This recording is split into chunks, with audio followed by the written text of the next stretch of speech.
அன்றைக்கு மகாராணி மங்கம்மாள் உடைத்து நொறுக்கினாள். மகாராணி மங்கம்மாள் சாகவில்லை, எங்கள் தர்பார் மண்டபத்தில் தங்கத்தார அன்றைக்கு உட்கார்ந்து இருக்கிறார். அது முடிமன்னர்கள் காலம், அது போர்க்காலம். இன்னைக்கு அந்த காலம் இல்ல. இன்னைக்கு சட்டத்தின் துணையால் நீதிமன்றத்தின் கதவை தொடர்ந்து தட்டி 22 ஆண்டு காலம் போராட்டம் நடத்தி இன்னைக்கு அம்மா ஜெயிச்சிட்டாங்க. அழகாக ஒரு கவிஞன் சொன்னான், அண்ணல் மகாத்மாவிடம் சென்றால் ஒரு கைத்தடி கிடைக்கும், தந்தை பெரியாரிடம் சென்றால் ஒரு கருப்பு கொடி கிடைக்கும், கர்ம வீரர் காமராஜரிடம் சென்றால் சத்துணவில் ஒரு பிடி கிடைக்கும், தலைநகர் டெல்லிக்கு சென்றால் தஞ்சாவூர் தலையாட்டும் பொம்மை தலைப்பாகையோடு கிடைக்கும்,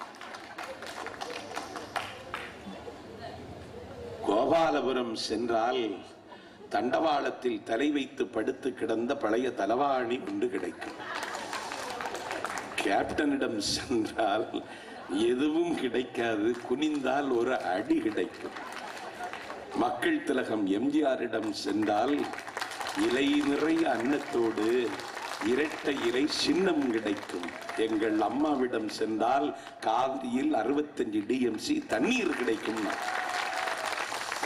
22 ஆண்டு கால போராட்டம் கருணாநிதியால முடியல. இத்தனைக்கும் அவருக்கு நல்ல செல்வாக்கு இருந்தது.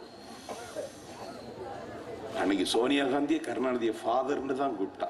அவளுக்கு தெரியாது இவன் எவ்வளவு பெரிய மோசமான ஃபாதர்ங்கிற விவரம். இவன் பகல்லையே பாவ மன்னிப்பு கொடுக்கிற ஃபாதர். இவன் ஜெகத் கஸ்பாரை விட மோசமானவன்.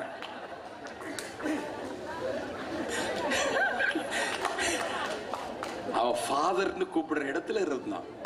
இந்தியாவினுடைய பவர் சென்டர் சோனியா, மன்மோகன் சிங், மிஸ்டர் பிரணாப் முகர்ஜி இவர்கள் மூவரையும் ஆட்டி படைக்கிற இடத்திலே இருந்தார். நான் கேட்கிறேன், இவ்வளவு செல்வாக்கு இருந்ததுக்கு, இவ்வளவு செல்வாக்கு இருந்ததுக்கு இந்த செல்வாக்கு நீ பயன்படுத்தினாயா? தமிழ்நாட்டினுடைய உரிமையை மீட்பதற்கு நீ பயன்படுத்தினாயா? உன்னுடைய தயவிலே காலம் தள்ள வேண்டிய கட்டாயம் ஒரு காலத்தில் அகிலம் அண்ணாந்து பார்த்த இந்திராவுக்கு தேவைப்பட்டது.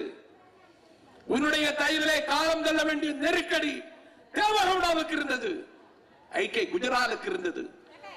என்னுடைய தயவில் தான் நீங்கள் காலம் தள்ள வேண்டும் என்றால் தமிழ்நாட்டினுடைய தேவைகளை நிறைவேற்றுவதற்கு மத்திய அரசாங்கம் எனக்கு உதவ வேண்டும், துணை நிற்க வேண்டும் என்று நீ சொல்லி இருக்க வேண்டாமா? நீ திராவிட இயக்க தலைவனா? உனக்கு பொறுப்பு இருக்கா? சொல்லி இருக்க வேண்டாமா ஐயா? அன்னைக்கு பிரிட்டிஷ்கார ஆட்சி, பிரிட்டிஷ்காரன் ஆட்சி நடைபெற்ற காலகட்டத்தில் இந்தியாவினுடைய முதல் தொழிற்சங்க தலைவன் தமிழ்ச்சங்கர் திருவிகா நாடு கடத்தப்பட்டார். நாடு கடத்த உத்தரவு பண்ணிட்டான் பிரிட்டிஷ் கவர்மெண்ட். தமிழ்நாட்டில் நீதி கட்சி ஆட்சி நீதி கட்சியின் ஆட்சி. நாடு கடத்தப்பட்ட ஒரு சுயமரியாதை இயக்கத்தின் தாய் என்று பேசப்பட்ட தமிழ்ச்சங்கர் திருவிகா இந்தியாவின் முதல் தொழிற்சங்க தலைவர். திராவிட இயக்கத்தை பற்றி தெரிந்து கொள்ளாத என் வாலிப தம்பிகளுக்கு நான் நினைவூட்டுகிறேன். அன்றைக்கு நீதி கட்சி ஆட்சிக்கு தலைமை தாங்கிய வெள்ளுடைவேந்தர் சர்பிட்டி தியாகராயர், மனகல் அரசு, அதான் மனகல் பார்க் இருக்கு, அதான் டி நகர் இருக்கு.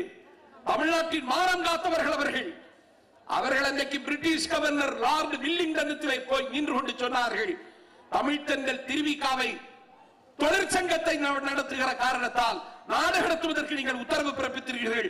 இந்த உத்தரவை திரும்ப பெறாவிட்டால் நீதி கட்சி அமைச்சரவை ராஜினாமா செய்யும் என்றார். நீதி கட்சி அமைச்சரவை ராஜினாமா செய்யும் என்று பிரிட்டிஷ் ஏகாதிபத்தியத்திற்கு நிற்பது